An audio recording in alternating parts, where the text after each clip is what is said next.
because that's hindering me. That's crushing me. I have to stop showing people who I want to be and have to start showing people who I really am. And that's why I decided to write this book. When people ask me, like, oh, EJ, what's your motivation? Why'd you write a book? I said, God was talking to me, and I really don't know why.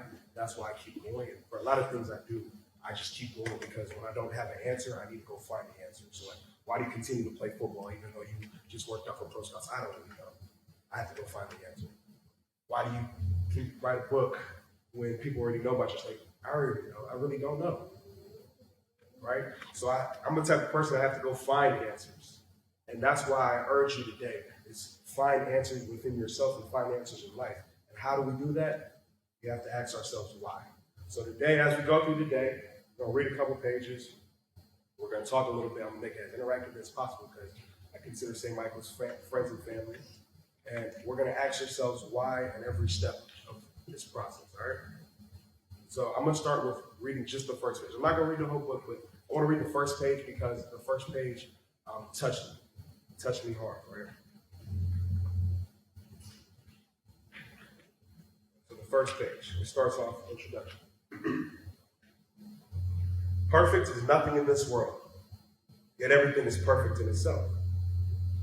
So why do we seek perfection for something we already are? Why do we ponder if we're good enough for the world to love us when all we need is love from ourselves? Why does darkness seem more socially acceptable than the natural light we are? I've asked myself these questions for years. Who you are not only defines where you've been, but it's a preview for where you'll go and how you'll get there. The book of you can only be changed by you.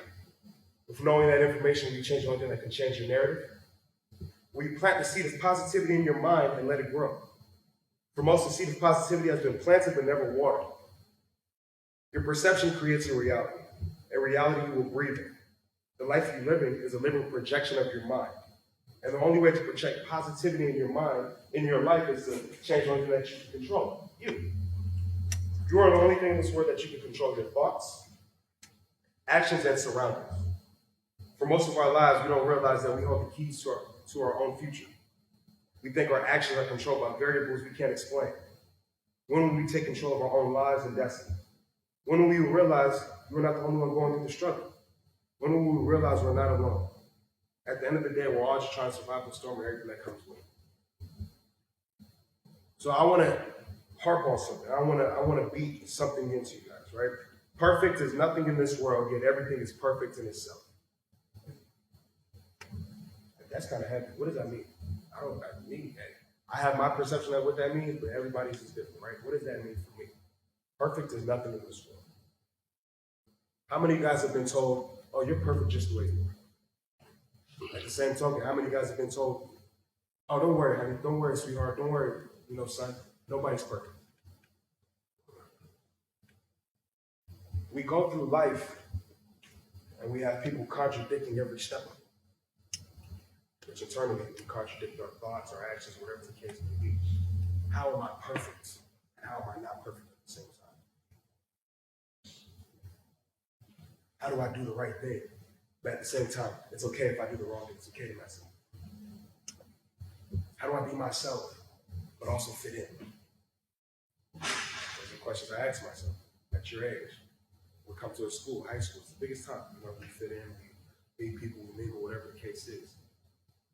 And at this time, this is where you get faced with the challenge. Are you going to be yourself, or are you going to conform to society? Are you going to conform to your peers? Me at your age, and mind you, most of you guys are over 15 years old, right? I'm 23. So we're less than 7-8 years apart. And I still deal with these struggles today because I'm around people and I have to act a certain way. And that might not necessarily be who I am. When I was in high school, I guess you could say I was part of the popular crowd, whatever the case may be. But we all know that there's standards that come with that, whether that's dressing, whether that's you have to act a certain way, whether that's you have to talk a certain way. Well, those are hard, right? Those barriers are hard because you have to live up to those barriers every time you walk into the school, every time you're around those type of people, every time you do anything publicly, you have to hold those barriers. You have to maintain that standard. So along the process, I started to forget or lose who I was internally because I was always being somebody else. I was always projecting somebody else. Remember I talked about the word vulnerability. So when I was doing this for years and years on out, and I have an older brother who's 4 years older, so even at a younger age, middle school, I'm trying to be just like them because they were cool, because that was what I thought was what society and my social standards needed. So I met those standards. And it was hard. Because when I had a hard day, I could not show it because that wasn't a part of the standard. And for you now, there's a big, trend going on, popular lonely, which a lot of people have different meanings for it. The way I take it is, I can be known, I can be popular, but I'm really empty inside, or I really don't feel whole inside, or I'm missing something, but I can't let you know I'm missing something, because then I wouldn't be popular, because now I don't meet that criteria of what popular takes. It's not only you guys, this is my third or fourth school I talk to, and it's everybody. Everybody gives me the same look, because it's like, yeah, I kind of go through that. How you know that? You're not even my age group. How do you know that? Well, guess what? Not you guys, but we all in this world are going through that. The adults, the people younger than you will go through that. The people younger than you are going through that because of social media. So you're not alone. That's why I didn't think. I said we're all going through similar things, but we're not alone. We all go through similar struggles, but we're not alone. So, growing up, high school, like Coach Brown said, I was a football guy. That's what I was known for. I was a football guy. Because football guys were at a certain standard, and that's the standard I met. But guess what? That means I didn't meet my education standard. And because I was a football guy, it was okay not to meet my education standards. It was okay not to. And for me, it was okay not to meet those as well. Why? Because I was a football guy. Because I had all the friends. Because everybody knew me. All the teachers loved me. I was the class clown. I was a part of the standards. I was the funny guy. I was a part of the standards. I dressed okay. I was a part of the standards. And then after I graduated, shook, the principal's hand, did my dance on stage, whatever, walked off. The next day, I said, damn, I'm out of high school football. And those standards left. And those standards were not even standards for me no more. I couldn't fit it if I wanted to because that's not me no more. So then guess what? I went to college, junior college. I fall into the truth. Junior college. And why did I do that? Because I wanted to be a football guy and I didn't meet the education standards. So guess what I did? I went across the country to California at 17 years old. Not because I wanted to, but because the decisions I made in high school affected what I did after. So guess what? I struggled. I slept on a 3-foot couch, literally the size of this podium. Where I had a chair that I had to put my legs out, and they gave me back problems for like the next year and a half.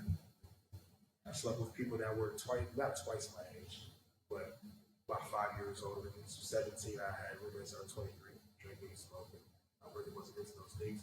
But that was the environment I was put in because I let myself go in high school. So what I'm here to tell you is what you're doing now, who you are now, will affect you later to the fullest extent. Right now, you're planting a seed. And you're in an environment, you can either water it or you can let it die.